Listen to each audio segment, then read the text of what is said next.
walaupun hujan tetap semangat. Bisa lihat, bisa lihat mataku.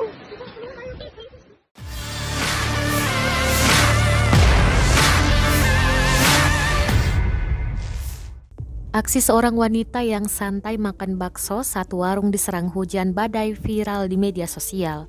Rekamannya diunggah sebuah akun TikTok pada Minggu 6 Februari 2022. Dalam keterangan unggahan disebutkan, wanita dalam video tetap makan walau terserang badai. Di depan wanita itu tersaji mie bakso yang siap dilahap, namun mendadak hujan badai menyerang warung tersebut. Terlihat beberapa benda yang ada di meja warung itu berterbangan karena angin. Bahkan, tirai bambu yang terpasang di warung itu juga ikut berterbangan karena diterjang angin kencang. Pelanggan lainnya mendadak panik dan berhamburan menyelamatkan diri, namun si wanita itu tetap santai makan mie bakso miliknya.